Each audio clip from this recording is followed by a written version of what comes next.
So with that, I'll let each of our speakers introduce themselves today before we get into the conversation. So kicking it off, let's start with Gab. Hey everybody, I'm Gab. I am based in New York City. I am an agency partnership manager here at Okendo. For those of you who might not know Okendo, we are a customer marketing platform. I'll chat much more about it a little later, but happy to have you all here. Let's kick it to Pallavi. Would you like to introduce yourself after this? Absolutely. Thank you. All right, guys, I am Pallavi. I am a senior partner manager here at Gorgias. And before being in this role, I was actually talking to a lot of the brands directly in a sales capacity. So super excited to chat with everyone. And for those of you who are not familiar with Gorgias, we are an omni-channel help desk solution, really helping brands consolidate their support. So yeah, looking forward to chatting more about how kind of CX plays into the overall situation going on these days. Great. And then Steve, what about you? Hi, everyone. My name is Steve Yang. I am an account manager here at Attentive. So we are a text message and email marketing solution, proud Shopify Plus partner. And I've been at Attentive for about 2 years now, based just all around the country, usually, and very excited to be here. So yeah, thanks for having me. Great. And Bianca. Thank you, Lindsay. My name is Bianca. I am the customer support team lead at Little Data. I started as a customer support rep 6 years ago when the company was founded, and I am leading a team of 5 amazing people. Little Data is an app that enables Shopify brands to accurately track and connect their sales, marketing, and customer data with the tools that they are already using. So we make available to the merchants better data in Google Analytics and Facebook, whether they use subscription apps such as Recharge, SMS marketing like Attentive, upsells, and a variety of other apps in the Shopify ecosystem. Happy to be here. Looking forward to chat with you guys. Great. And last but not least, Sean. Hey guys, I'm Sean Clancy. So I'm the managing director of Swanky in APAC. Swanky are a full service Shopify Plus agency. So we specialize in subscription e-commerce across food and bev, health, wellness, cosmetics and beauty and pet. And yeah, as a full service agency, we work with all of the other partners on the call. So it's really great to have you here and yeah, to talk more about CX. Cheers. Great. Well, with that, let's get it started. Let's start off with, why we are all here today. We're here today to talk customer experience and how customer feedback in particular can help you optimize that experience. But even taking a step back, what are the benefits that CX can bring to an e-commerce brand? And Sean, if you want to start with this one. Yeah, for sure. I mean, at the end of the day, customer experience certainly gets bandied about a lot. At the end of the day, customer experience is your brand. Ultimately, every touch point, every experience you can control for your customers. You're building brand value, you're building a point of difference, and that makes you sell more, be more resilient, which is pertinent, obviously, at the moment more than ever. And ultimately, we have a cheeky expression, CX, and I suppose voice of customer is qualitative feedback. You've actually got the figures, not just a point of view.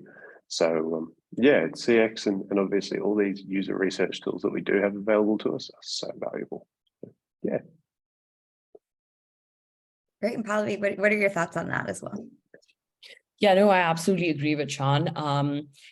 Here at Gorgias, what we say is we've seen a landscape shift almost, right? So customer experience, what we call like customer experience today, a few years back, it was just customer support, right? And kind of like expanded with the evolution of e-commerce, like the industry at large, to be customer experience. So like with that narrative shift, it's also gone from being seen as a cost center to now being seen more as a revenue driver, because the minute you interact with your customers, that is like prime real estate, prime opportunity, right? So every single, like brands are starting to realize every single customer interaction, whether that's a review, right? Whether that's a response to an SMS campaign, that is like an opportunity to cross-sell, upsell, create a fan, create a promoter, what have you. So yeah, that's basically why we're here. I love that. And Steve, anything on your side to add as well? Yeah, so to tag on to what Pallavi and Sean have mentioned, that customer experience for every customer out there in the world who wants to know what's the difference between all these different products, a lot of times it really just comes down to what it's like to walk into your favorite coffee shop and have somebody know your name, or to go into a local favorite here in the States is Trader Joe's. It's really well known for just having really friendly associates, and recreating that experience for e-commerce. So brands that are easy to work with, that do have a really warm and enthusiastic, informative customer voice across all of the partners listed here. And I'm sure for everybody listening, I know that's a huge part of what makes brands stand out. And also to Pallavi's point, what used to be customer support is now customer experience. And the better the experience, the better it is for customers to talk on behalf of your brand. And one example I always do think of, because it's very timely, is with Southwest.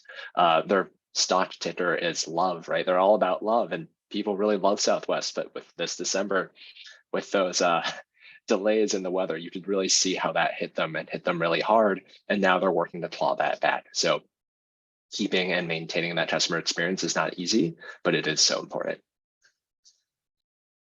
Yeah, I mean, I love that example too, right? Because it just goes to show how important customer experience is. One bad touch point could really, ruin your brand's reputation and the willingness of a customer to want to come back and interact with you again. So I think that's like a really great transition to our next question in terms of, again, now we understand, why CX is important and what it means to your e-commerce brand, but why is that customer feedback and creating that customer feedback loop in particular important to making a better customer experience? And Sean, if you also want to take this one, let us know your thoughts on that. Yeah, definitely keen on this one, Lindsay. You've given me a bit of a gimme. At the end of the day, everyone's got customers, and you don't optimize CX for yourself. So at the end of the day, the most important opinions, the most important feedback is from your customers. What's important to them, whether we're talking about conversion optimization of your site and UX, whether we're talking about shipping, whether we're talking about product development. At the end of the day, it's all about them. And I think when it's so important to create community, to differentiate your brand, differentiate your business, you need to be listening to them across every touch point, capturing that information, quantifying that information, and then optimizing based on that. So yeah, as I said, bit of a gimme. It's all about them. Great. And Pallavi, do you have anything on your side as well? Yeah, absolutely. So Sean, I fully agree. And this one's like coming from experience. So I don't know how many folks that are joining in are kind of in that scaling stage of the business. If you are, do let us know. In talking with over, I'd say 300 or so brands directly, I realized that founders and CEOs, like CX is one of the last things that they let go of, right? They'll delegate like a lot of the other facets of the business, but they keep that customer voice and like customer like feedback, or rather like support, to themselves. And it's not like the sexiest thing like in the business, right? So it was interesting. We're like, why are you guys doing that? And the biggest reason that I found was because they wanted that, like what Sean was talking about, that direct feedback, like from the horse's mouth to themselves, especially in that critical stage as they're scaling, right? And maybe like as they scale, the business is evolving, the product is evolving, the brand identity is forming, and the business is, and the brand is just generally creating a space for itself in the market. So that customer's voice kind of impacts all facets of it. I love that. And Steve, what are your thoughts on that too?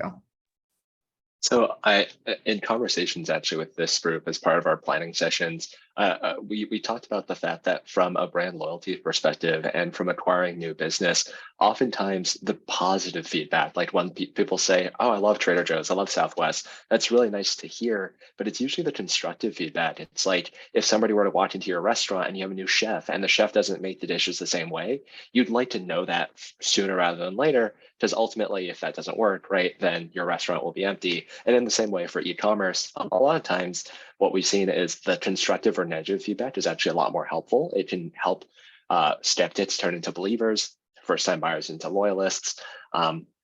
And just to have that functionality for your agency through your customer service platform with Gorgias, like every single thing that goes into that experience is all about making what might have been a negative experience a positive one. I think a lot of times, right, you'll hear companies say everybody answers to the customer can fire anyone. It doesn't matter if you're Amazon, Google, Uber. Getting that negative feedback and saying like, here, we need to adjust accordingly is, I think, so much more valuable, honestly, than just hearing like only great things. And then to your point about creating feedback loops, Lindsay, I think that's just how to get that cycle started, because otherwise there's for e-commerce brands that are so sometimes not as easy to just walk into a store. You want to make that really just an upfront part of that experience. So. Yeah, that's such a great point. And Gab, from your side, what are some things that you've also, heard from the Okendo side about that customer feedback? Yeah, I mean, Steve makes a really good point.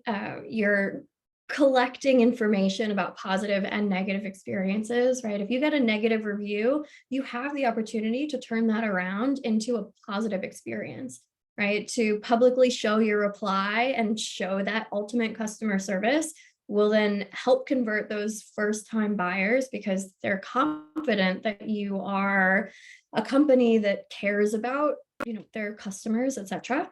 And having that qualitative information is totally invaluable, right? Like we've seen some retailers who ask their customers directly, like, what brands would you like me to carry as a marketplace? With that question, not only were they able to find products that their customers were loyal to, but excuse me, they were also able to find that there were insufficient payment options, right? So, excuse me, this brand then implemented Afterpay, like a buy now, pay later, and gave their customers more options and more flexibility to continue to buy from them. So it's great information, and it's good to be able to action on this info too. Great. I love that. We definitely have some questions for you guys coming up about how to action. But with that, Gab, and we'll open this up to other speakers as well, but going to your example of, asking those questions, what are some of those important touch points, like the most important touch points where we can start to gain that customer feedback?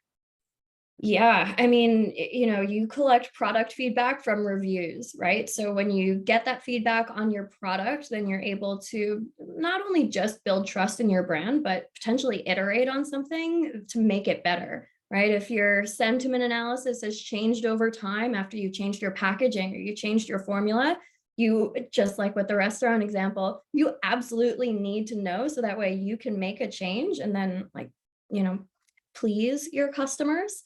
And then with that as well, like you have the ability to run surveys at like multiple different points in the buying journey to get like targeted feedback, right? So what you would ask to somebody as an exit intent pop-up as to why they were leaving the site, you would speak to them very differently than, an influencer who's on your site has, a large cart in there or just waiting to get checked out.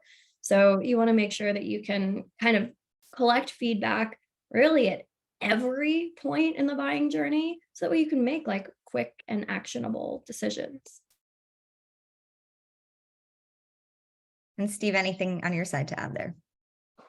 I'm going to pivot on my example here because it came to mind recently. There was a New York Times article that featured Uber, and Uber, I just checked their market cap, $16.5 billion, right? And they have two distinct sets of customers. I hope everyone on the call is familiar with Uber. If not, ride sharing, you text them or you use the app, they pick you up. They also deliver food. And in one case, it's the person who's ordering the food or ordering the ride, but the other is the person providing the service, like the driver. And that article essentially said the CEO was the one who had to say, hey, wow, there's a lot of negative feedback because he personally went out to become a driver and to deliver food. And for him to see that so late in the cycle meant that Uber was playing a lot of catch up. The result, however, of doing so was that their market cap has blown up significantly. They have outpaced their competitor Lyft, and now Lyft is playing catch up because they went out. They said, okay, what feedback, like what negative feedback do we need to hear in order to make this a better experience? And writers had been complaining about it for months, if not years, until finally the CEO himself had to go out and give rides. And I think that's just a dramatic example of how important hearing that feedback early and adjusting quickly can be really helpful for your business. Now it's like a positive success story. But I think when I was reading the comments, a lot of the writers were like, I can't believe the CEO had to be the one to finally say, hey, this feedback is valuable. Our product managers need to hear this. So for everybody on this call, I think a lot of it's the same story, right? Like it's not easy to hear a lot of negative feedback, but I think to reemphasize everyone, like getting that support, asking questions. A lot of times people are saying, look, this is make or break for me. There's always other brands out there. I want to work with your brand. That's why I'm caring enough to ask. But I really think that's the value in everything that we're talking about today. So. I love that. And Pallavi, what's your point of view on that? Yeah, no, I fully agree. So basically, see what you were trying to get to, or what you were getting at was there's like a disconnect, right? Like what's happening, and maybe like the information doesn't in a timely fashion trickle up to the decision makers. So this is like an extreme example of that. So I absolutely love that. And that is something that we really, really like share with our brands to do. So to give you an example, what we are doing at Gorgias, and this is by no means perfect, but just to share an anecdotal kind of way we are trying to get that feedback loop going, is our CS team is trained and we have a workflow using like macros, internal notes, like form that typically, captures feedback for the product team. So CS team is very clearly instructed, hey, when you hear certain areas where, it's feedback, the customer might not even know that they're providing feedback, right? They're just sharing their grievances, right? For them, it's like, hey, can you do this? Or how do I do X, Y, Z? And the answer is like, well, maybe we can't do it yet, right? It's a product limitation. So we capture that. And the CS team is trained in such a way that there is a feedback loop that is directly going back. So that is something, especially on the product side, like, for folks attending here, that is something that you can incorporate early on. So like the front level, like feedback and, basically customer feedback that's coming in very timely goes back to product, to the senior level, like decision makers. So action can be taken from there. Yeah, I think that's great. Just to, like you said, it gets stuck. Yeah. So escalating that up and making sure the appropriate people hear that, it's incredibly important. And to that, Sean, I know you do that a lot. So what's your kind of thoughts on those important touch points that like to get that feedback? Pallavi's killing me. I mean, you've nailed that so well. I think the thing for us is when we're talking about it, we're talking about passive feedback being turned into actionable insight. So if I'm thinking about an optimization roadmap, we're going, right, we've got this traffic analysis and that's great. This is where the problem is and this is who's affected. But moving into CX and obviously voice of customer, that's the actual problem. Here's the problem, or here's the thing to emphasize, this is the opportunity. I mean, the beauty of Okendo, the beauty of Gorgias is we're capturing that passive feedback all the time. And I think the beauty of them is that it is felt as passive. When someone jumps onto customer service, they're not thinking that they're completing a survey. They're going, I've got this bloody problem, fix it, please. And it's so much more earnest. When we start to act on that, that's when we see really tangible value. And yeah, then we can step into prompted surveys and that side of things. We've got a specific area we're observing. But if I want to know the true health of a business beyond just commercial metrics, I'm looking at my voice of customer dashboard and going, right, how are we doing? And obviously we talk to Gorgias, we talk to Okendo and that side of things, throw in returns, throw in all of our other data. And we're addressing every part of our business from acquisition through to the end output. So I think it's so important. But yeah, getting all excited. Love that. And then Bianca, anything from your side on little data just to add to how that voice of customer resonates? Yes, and I will hook on Sean's passive feedback because data is available. We know getting customers to talk to us is a challenge for all of us, but data is available if you set it up correctly. You will always see what your customers are doing on your website, how they're interacting with the elements, where they're dropping off, what you could optimize. You don't need to get an email in order to see how they're behaving on your website. So accurate data is very important in customer experience optimization, because you have that available with just a few steps.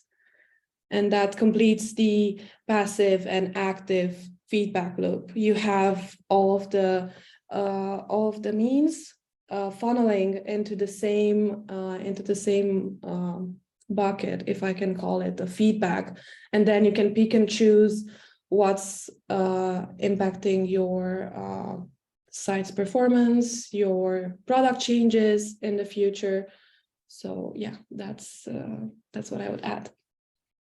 Great. I love that. And I think that was a great question that every single speaker could touch on. I think the beauty of that just goes to show that, all of this feedback, as you said, Bianca, it's your site experience, it's your product, it's what's happening in shipping, it's all of those touch points and getting that feedback so that you can improve operationally from your revenue side. So I'd love to hear that. So switching gears slightly, Steve, just, from your perspective, how has CX changed in terms of the customer expectations and the SLAs? That's a great question. One of the things that we've seen is if folks here are on TikTok or Instagram Reels, a lot of these social media platforms, you'll see brands doing a lot of features. And I've had brands who've been very lucky in going viral. I've also had brands where if you looked at the comments and said viral videos, there's a lot of feedback that maybe they were hoping would not be public getting publicized. So at least with email and text, for example, it's a way for customers to interact directly with brands. And then there's also the other data points, right? Like Bianca mentioned, how they follow up on your website. What are they clicking on? What are they not engaging with? What are they subtly telling you is working for them versus not working for them?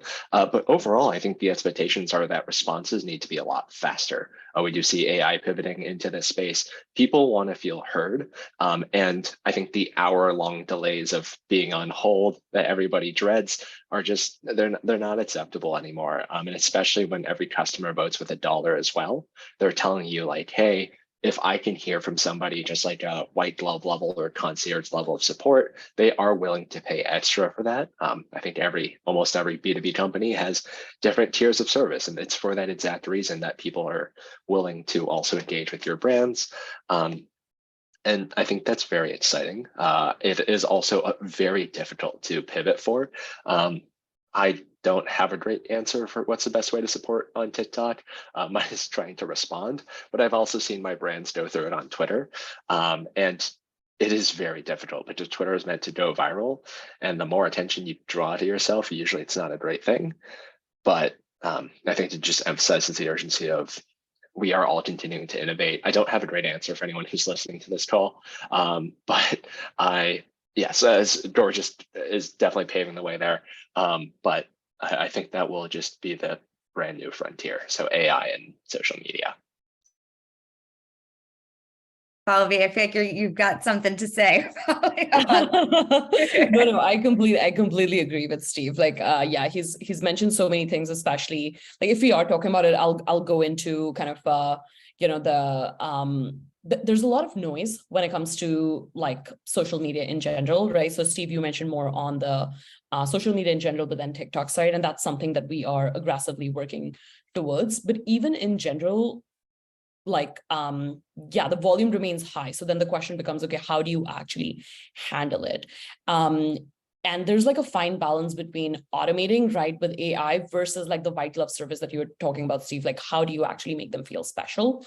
So like my opinion is technology really needs to be leveraged, right? Not to, because when I would talk to brands, they would think, oh, you're talking about automating support. That means customers going to have a bad experience. It's like, no. You can automate the redundancies in the process, right? So you can provide that personalized support really fast, right? And how do you do that? Well, typically you do that by leveraging machines or like technology where humans are just not going to be sufficient enough, right? So using some kind of technology that allows you to, use machine learning to identify and categorize. So you, from a human perspective, can decide, hey, perhaps I want to prioritize my messages that are coming in as a response to an to an SMS marketing campaign, right? Because maybe the purchase intent there is higher than my regular organic ones that are coming in, maybe, right? So yeah, so just I was thinking about that as you were as you were speaking, Steve.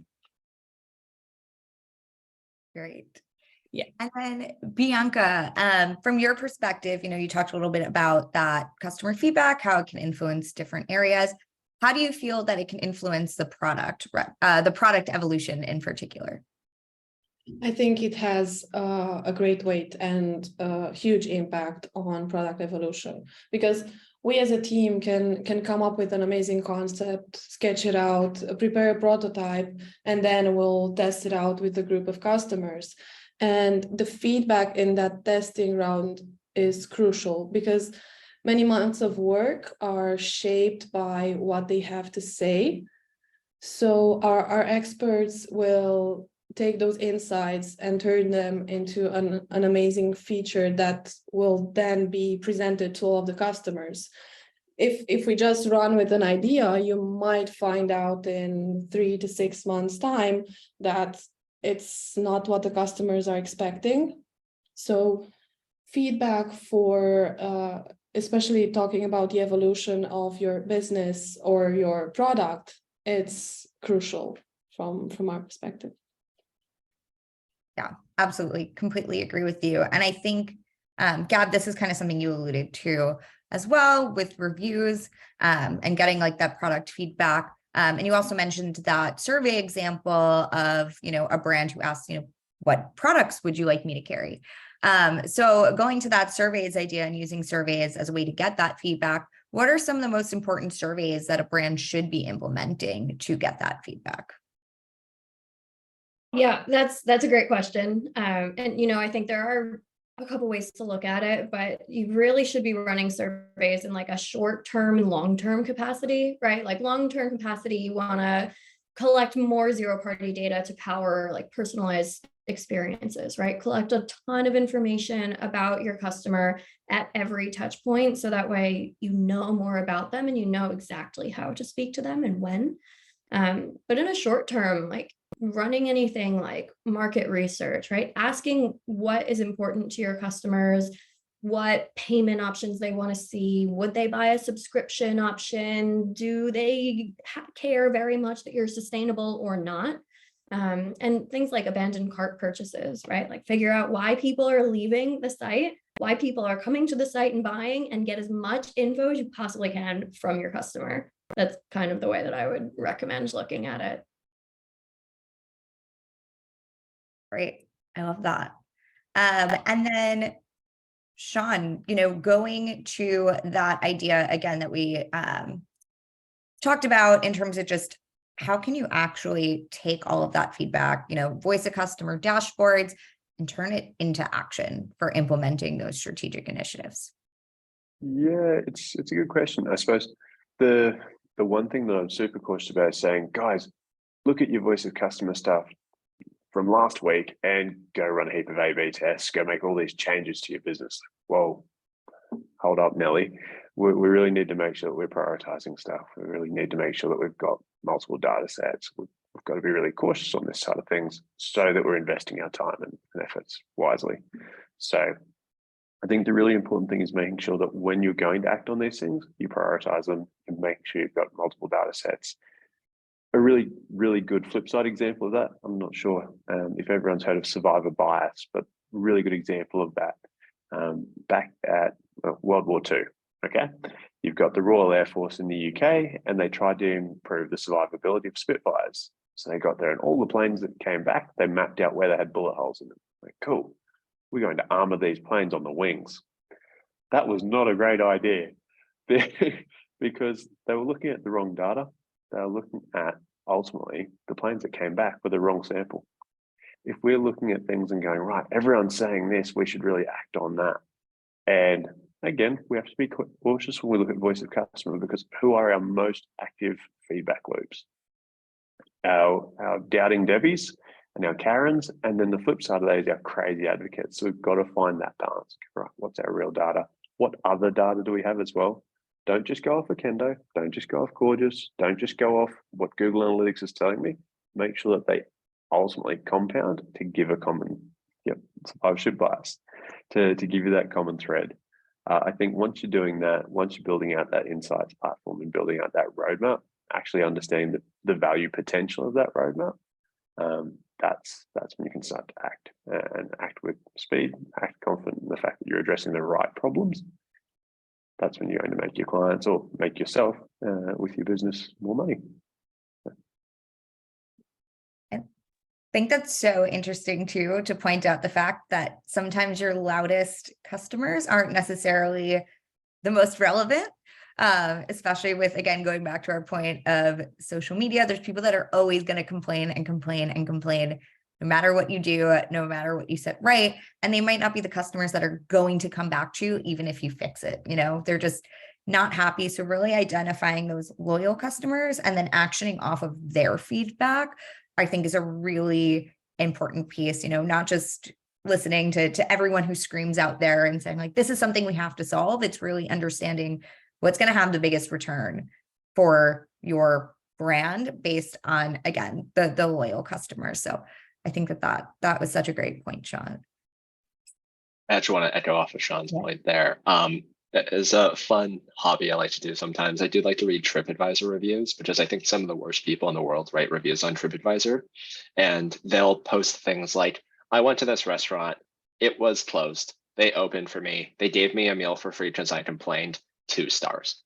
Right, and these are not the people that you want going to your restaurant. There's nothing you can do for these. I mean, if you're like, I'm 100% sure this person who wrote the review is in the wrong, but in any case, it doesn't really matter, because that's not the customer that you really want to be supporting all the time. But 2, I actually, to Viviana's question in the chat, this triggered that thought of what is the hardest question, I think, is figuring out what kind of questions to ask your customers.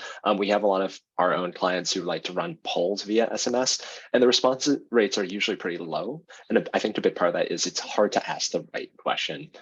So I think when it comes to customer feedback, like going through Gorgias, going through Swanky, like Bianca mentioned with the website, it's like an answer without a question. I actually think that's kind of brilliant, because then from the answer you can derive other questions. But otherwise, we spend a lot of time as brands, as companies, trying to figure out what the right question is to ask, when all along our customers have been giving us answers. So always a conundrum, right? Like asking customers, hey, how can I better support you via TikTok, is a very hard question. Usually they will just tell you. So I think that's a really interesting point as well, like to try to figure out how to identify these promoters compared to the Karens, compared to just the lookers, right? Like we've got a couple different subsects within every group that we're looking at here. But I think there are definitely ways that you can look to understand like who's an engaged customer compared to who's somebody who just wants to complain, compared to like somebody who's looking around. The phrase that comes to mind is the squeaky wheel gets the grease. Maybe that's just something my dad said to me, right? I'm not totally sure, but as you're collecting all of this feedback, there definitely will be detractors and promoters.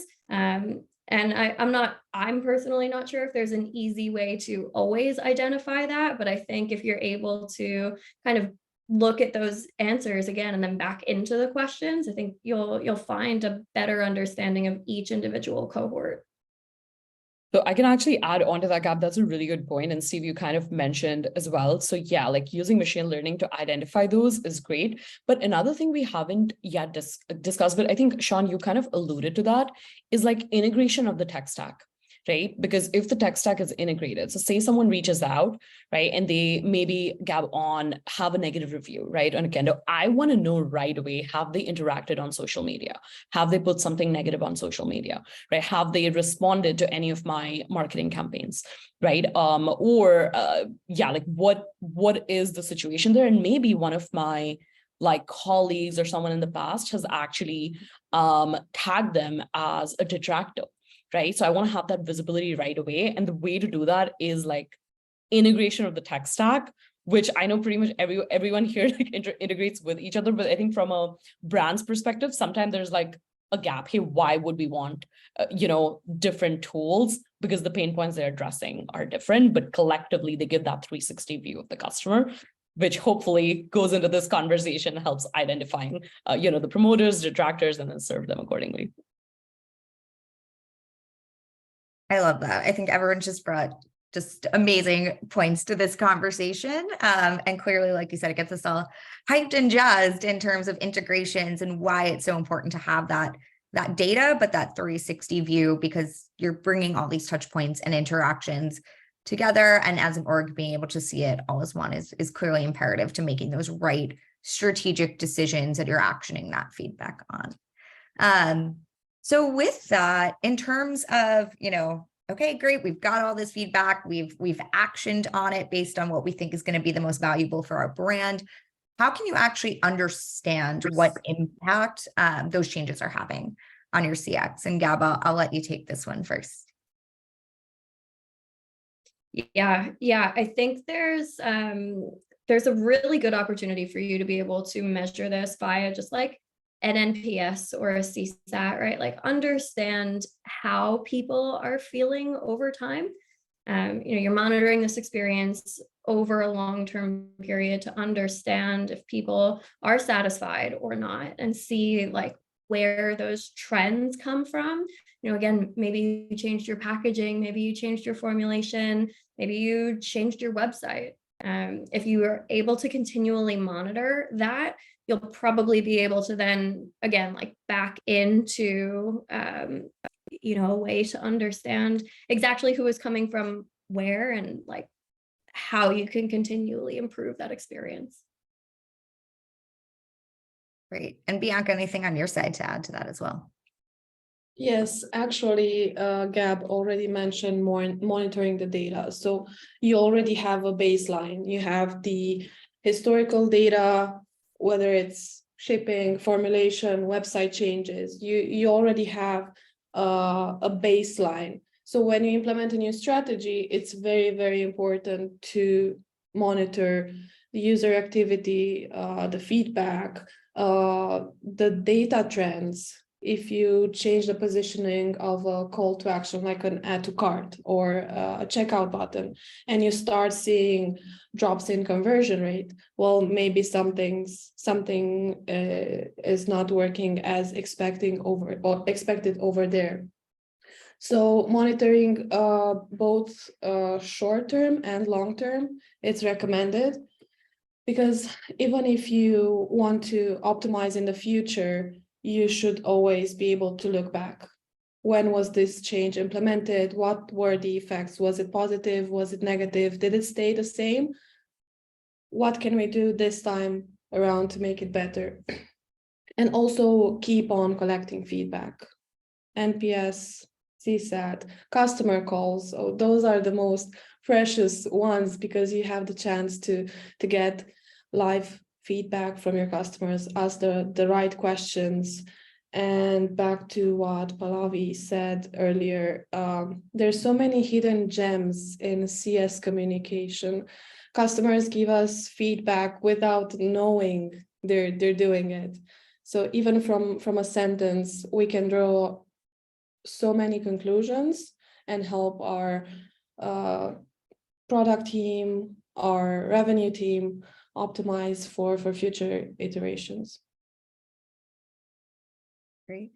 I love that. And I think to your point, like you said, always be tracking that continuous insight, not just doing, CSAT NPS once, but checking, with the same customers again and again, over the course of time to monitor, are there changes, any of that? I think that's so important.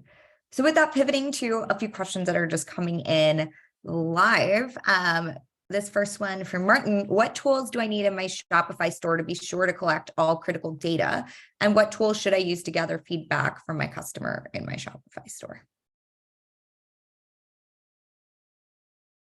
Well, I could take this one. I might be biased. I would definitely recommend Okendo, right? Like Okendo is able to not only collect information from your reviews, but also from these surveys, right? And the main point that we've all kind of touched on here today is that it's great to collect all of this data, but you need it to live across all of your platforms within your stack. So that way, when you get a 3-star review, you'll automatically have a ticket that's pushed into Gorgias, and then you can get that bird's eye view of, you know, who that person is, what they need, how they've interacted with you in the past, and then you would communicate with them a little better.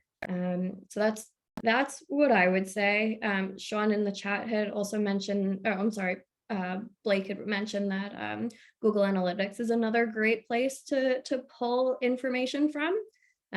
So I would definitely recommend taking a look at that. Little Data has a really, really strong platform to be able to monitor and analyze these insights. So I would say it's also worth a look there on top of that. Thank you for the intro, Gab. Yes, from a data perspective, if you're advertising on different platforms, like you're using Facebook, Instagram, TikTok, email marketing, SMS marketing, you have all of these touch points with your customers, plus organic, when they Google your brand, when they saw an ad or an influencer promoting your product. Those are all of the ways that your customers are being exposed to your brand, and it's very, very important if they end up converting for you to know what channel converted them, what made them buy, what brought them to your site, but eventually what was the trigger, what was the weight of each channel in their journey to buy your product. So definitely Google Analytics, it's one of the best tools to use and monitor your channel performance. Thank you, Gab. All right, great. And then just one more that just came in. How do you create KPIs or metrics when trying to gain insights from customer feedback? Who wants to take this one? It's a grenade, isn't it? I think the thing here is mapping, obviously, KPIs back to metrics. So at the end of the day, those indicators are leading through to the metric we might be wanting to track, whether that's return rate, it might be exchanges, it could be whatever those individual metrics are that ultimately affect the bottom line. And then pulling back. So if I'm looking at my shipping metrics, I'm going, right, how many returns have been initiated? What's the reason for return? Okay, I might have these KPIs that I want to reduce returns for this reason. Okay, cool. That's our North Star for the next 3 months of our roadmap. We're going to make changes on site, through our shippers, through our returns management portal. Cool. What did that do? If we then go the other way around and we're looking at product itself, right, we're trying to solve this problem. We had 68% of responses on this long sleeve shirt saying, geez, I wish this came in a tank version. Cool. We're going to adopt that. We're going to make that change. Going to see if there's that requisite change, and also see if there's that drop off in behavior of sales of the original product. Again, I think the KPIs are a hard thing because some KPIs move nothing. And that's really frustrating. You're not going to know that until you start to address them. But I think that's the important thing, continuing to evaluate, are these the right KPIs as you address them and they do or don't make change, and then introduce new ones. I think is the penultimate piece. It's a refinement method. It's always going to be. And like digital marketing, like analytics, it keeps changing. So I think having that realization that your KPIs and your metrics are going to change over time is really important. Great. I think that was, you hit the nail on the head, Sean. With that, do you want to probably show some of your screen share? Give some more context on like how that works. Absolutely. So I saw a question up there. I think it's by Jessica. And basically about like consolidation of platforms, right? And I feel like we've been talking a lot, but sometimes it just helps to see a quick visual to understand how everything comes together. So if it's okay, I'm going to share my screen and just like in 2 seconds, apparently I'm opening random stuff that I shouldn't be. Okay, there we go. Okay, let's see if I can. Okay. Okay, can we share my screen? Can we see my screen? Yes. Okay. So very quickly, right, Jessica, if you do have questions coming in from multiple places, right here, you'll see, I'm guessing, I'm assuming that you don't yet have a help desk solution. Okay. And if you have reviews coming in, if you have attentive, responses to SMS coming in, this would be a good way of consolidating it, right? And it doesn't even have to be like, if I show you more, right? Maybe you're like, hey, there's a lot going on social. I want to really figure out what's the negative stuff coming in so I can boom, either hide it or respond to it, what have you, you can do right here, right? I want to look at the positive ones and see if they actually have a review as well. Or if they don't, then target the positive ones and be like, hey, can you leave me a review?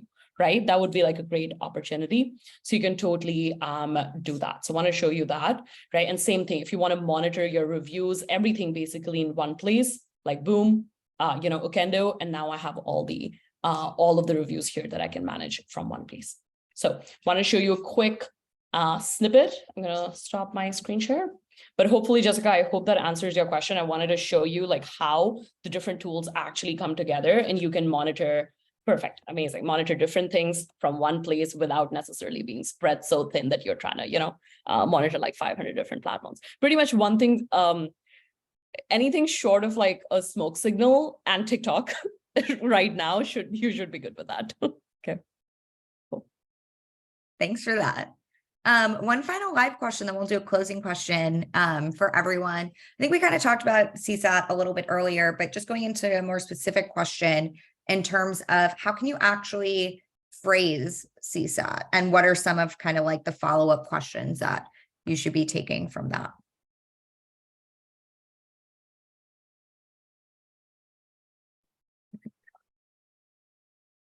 Nobody? God, I'm going to come across really opinionated. No, I think the CSAT's a really interesting one. So to give, I suppose, more context to my answers, I come from a CRO and digital strategy consulting background, so working with enterprise. And one of the most common issues that we had was that the questions we were asking were too pointed with clients. And this is still the Economist and FT and sort of big media brands back in the day.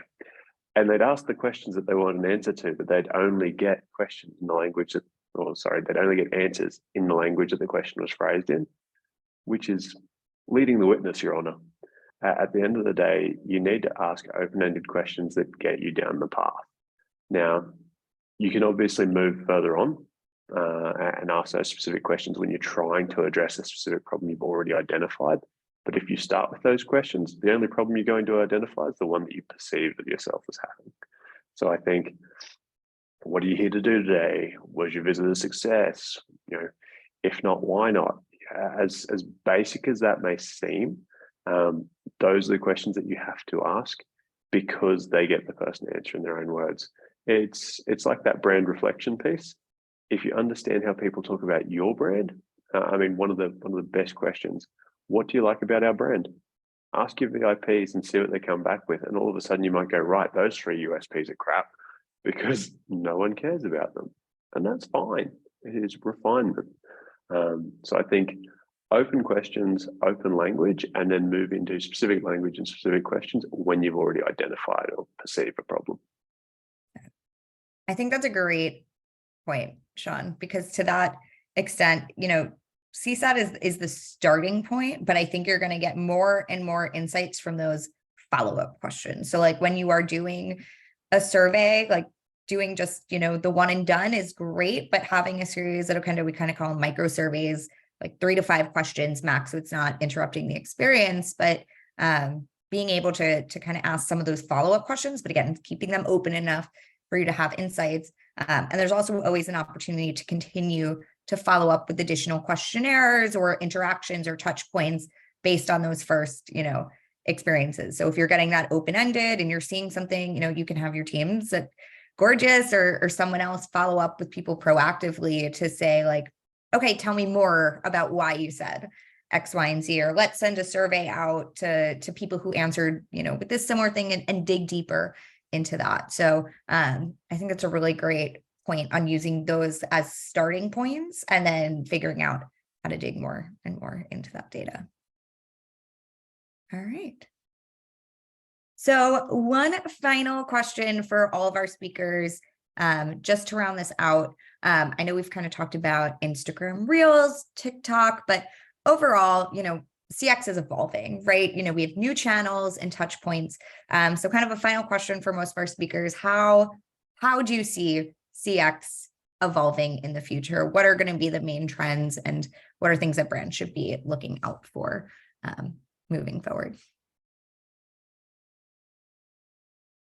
I'm happy to chat a little bit first. I think with recent privacy changes, tighter constraints, etc., like advertising is hard. And I think that we'll see that brand advocacy, organic word of mouth, and like those promoters, they're going to become increasingly more important, right? Like everybody, including my mother, can be an influencer now. So I think what will be really important is to have like a referral program, right? Like be able to incentivize those top promoters to ask them to refer a friend. I think that will be a really interesting way to start to reward these people while also being able to like lean on your customers to ostensibly like sell your products, right? Yeah, there was an anonymous attendee. Sorry to jump in right after, but Gab, you kind of hit the nail on the head. People trust product recommendations from people they already know. In this case, ambassadors, influencers. There are so many different programs. I don't have one off the top of my head, and I think like it goes beyond the scope perhaps of this call. But one possible future, not possible, it's going to happen, is just for influencers who are promoting your product to be able to answer those customer service questions and to do it in partnership with those influencers.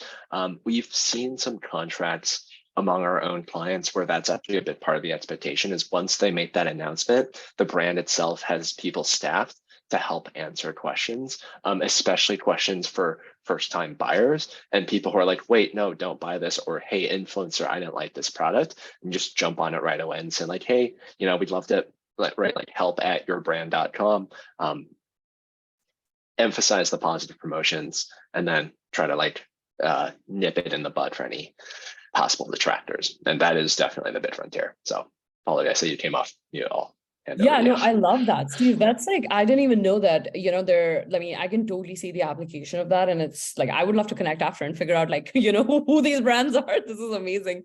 But yeah, I was going to share that, like, I think we've already seen that like layer of formality breaking down, right? That layer of divide between brands and customers and consumers. So Steve, what you're mentioning kind of fits right in there, where it's actually a promoter or a customer itself that's kind of, doing even the simplest of answers and kind of objection handling, right, for the customers that are coming in. I think going one level beyond, right? So I do see that. I think fewer brands are using it right now. They should, but even one level before, like to get more of that human element is going to be super key, right? And brands like you guys, probably the folks on the call are probably already doing that, trying to keep it human, trying to keep the interactions more like genuine. But the one like drawback of that is when you remove that divide, the expectation increases. Think about it. You will always expect more from your friends or people you know personally than like a third entity, right? You don't really care about them. So we want people to care, but now they have higher expectations. So how do you like tackle that? I think one way to do that, like definitely we've spoken about speed and an integrated tech stack so you can quickly answer but have full visibility. But beyond that, just being human and setting that expectation, right? So for example, now people are expecting a lot, but you still have a limited team and resources. So you can say, hey, like, thanks for reaching out. We're a lean, mean team. Right? We are, whatever the situation might be, maybe, the brands run by women founders that are, that have like other responsibilities, or maybe it's like I've seen a lot of brands that are in the baby domain, right? So a lot of the moms are actually running the brands, which is super cool, right? Set that expectation, like, hey, we're a lean, mean team. We typically respond only in these 4 hours. Thank you for understanding. And you'd be surprised how understanding brands customers become because you've kind of established that personal connection, right? So both ways, it's like a double-edged sword, but I've seen great success with that, and I think it'll happen more. Yes, and I would like to add something. So both Instagram Reels and TikTok is short format. The reviews and recommendations are usually sped up. It's very, very quick. You don't really have a lot of time to follow all of the information that's being presented in like 20 seconds or whatever. So it's very important, the experience that you have on the website. So once you click through the link and get onto the store, it's important to have like testimonials, reviews, case studies, and so on, because that will convince and allow the buyer to make their own informed decision.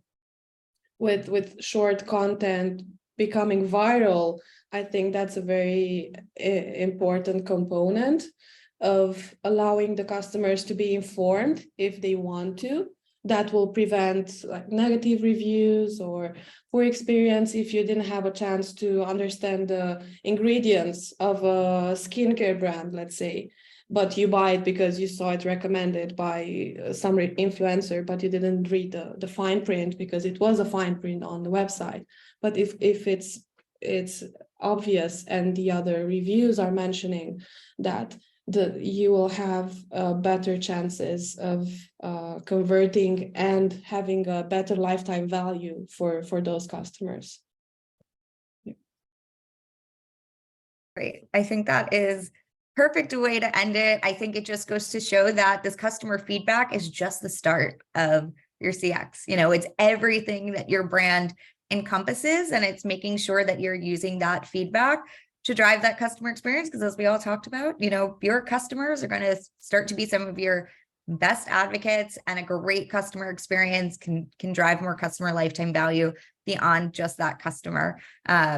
So yeah, I think that was a great way to really put it all together, tie a bow on it, and why we are here today. Thank you so much to our incredible speakers for giving us all of your insights, for answering all of the audience questions. As I mentioned, you guys will get the recording. So if you need to get in touch with any of our speakers, they can all be found on LinkedIn as well. But thank you so much again, everyone, for joining and for all of your participation. Have a great rest of your day.